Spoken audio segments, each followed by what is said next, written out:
Texto áureo. Pedro, porém, pondo-se em pé, com os 11, levantou-se a voz e disse-lhe: Varões judeus, todos que habitais em Jerusalém, seja vós isso notório, escutai a minha palavra, verdade prática. A vida de um crente pode ser comparada entre o antes e o depois de um avivamento. Leitura bíblica em classe.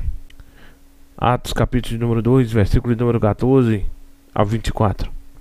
Pedro, porém, pondo-se de pé, com os 11, levantou-se a voz e disse-lhe: Varões judeus de todos que habitam em Jerusalém, seja-vos isso notório, e escutai as minhas palavras. Estes homens não estão embriagados, como vós pensais, sendo esta a terceira hora do dia. Mas isto é o que foi dito pelo profeta Joel. E nos últimos dias acontecerá, diz Deus, que do meu espírito derramarei sobre toda a carne, e os vossos filhos e as vossas filhas profetizarão, e os vossos jovens terão visões, e os vossos velhos sonharão sonhos. E também o meu espírito derramarei sobre os meus servos e minhas servas naqueles dias, e profetizarão. E farei aparecer prodígio em cima no céu e sinais embaixo na terra: sangue, fogo e vapor de fumaça. O sol se converterá em trevas e a lua em sangue, antes de chegar o grandioso dia do Senhor. E acontecerá que todo aquele que invocar o nome do Senhor será salvo. Varões, israelita, escutais essas palavras.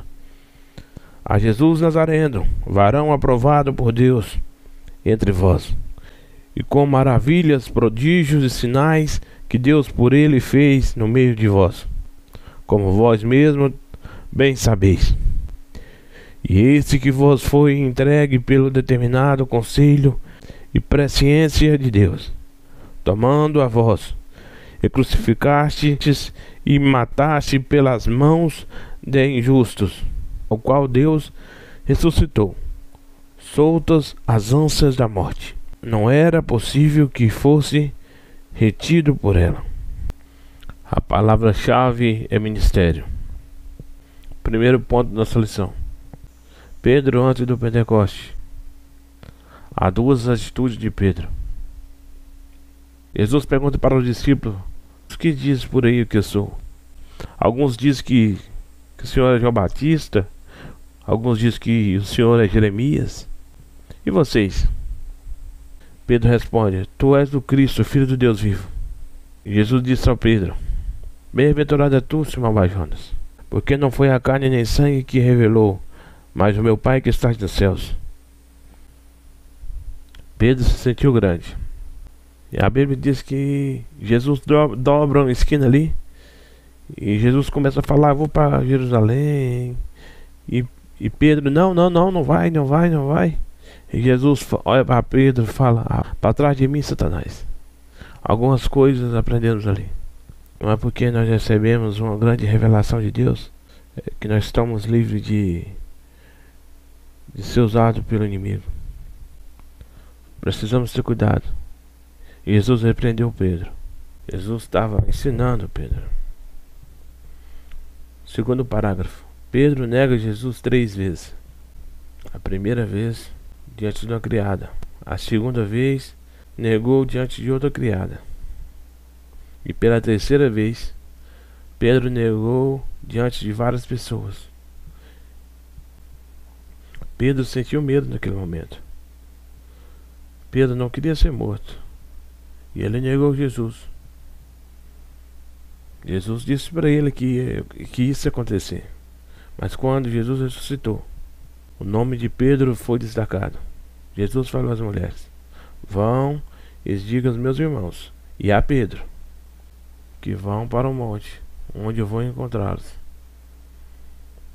Nós devemos ter cuidado para não descartar pessoas por algumas falhas que elas cometem. Eu imagino Pedro agora tendo que olhar na cara de Jesus, havendo ter negado ele 3 vezes. Só que o meu Jesus, ele não olha para isso.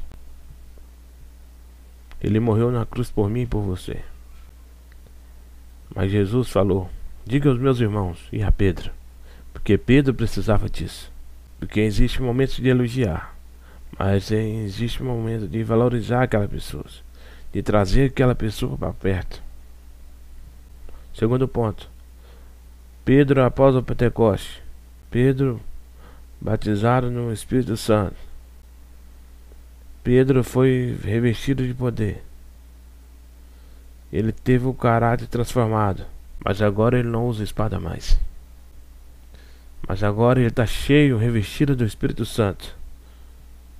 Ele não aceita mais zombar. Ele está revestido de poder. Ele está cheio do Espírito Santo. Segundo parágrafo, Pedro e a cura do coxo.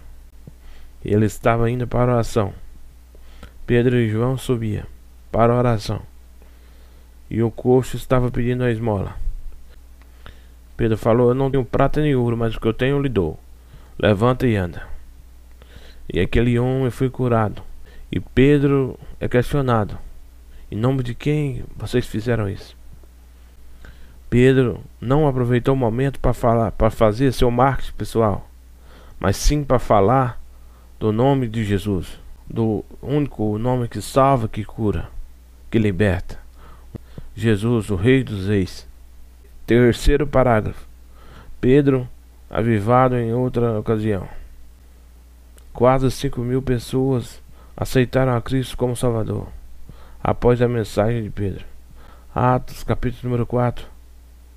O crente não foi feito para ser cheio. Nós somos feitos para transbordar.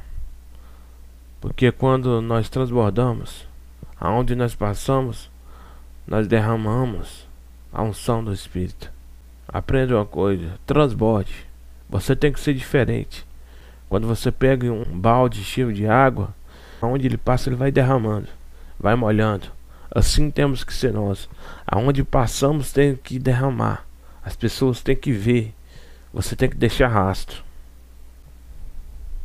Você precisa transbordar no seu trabalho, na sua casa, na faculdade, na rua, na fila do banco, na casa lotérica. Você precisa transbordar. Seja feliz. Transborda o Espírito Santo para a vida das pessoas. Seja uma pessoa alegre. Terceiro e último ponto. A igreja de hoje é o avamento do Pentecoste. Primeiro parágrafo. A igreja atual e o Pentecoste. O Senhor Jesus previu: haveria uma grande falta de fé. Como está a nossa vida hoje, nesse momento? Nós já estamos vivendo esses dias. A falta de fé, a falta de amor. Segundo parágrafo. Há tempos de multiplicação da iniquidade. Em tempos de crise, nós temos a oportunidade para grandes mudanças. Nós estamos vivendo momentos proféticos. Precisamos estar alertas. Precisamos despertar do sono. Estamos dormindo espiritualmente. Terceiro e último parágrafo. A igreja será arrebatada. Se reconhecemos que estamos vivendo esses últimos dias da igreja, nós precisamos entender que a volta de Cristo está mais perto agora do que antes. Temos que estar mais antenados com os céus. Temos que estar mais perto de Cristo, cada dia mais. Deus te abençoe. Devemos estudar a vida de Estevão para a próxima semana. Que Deus abençoe a tua vida. Fica ligado, que até a próxima semana.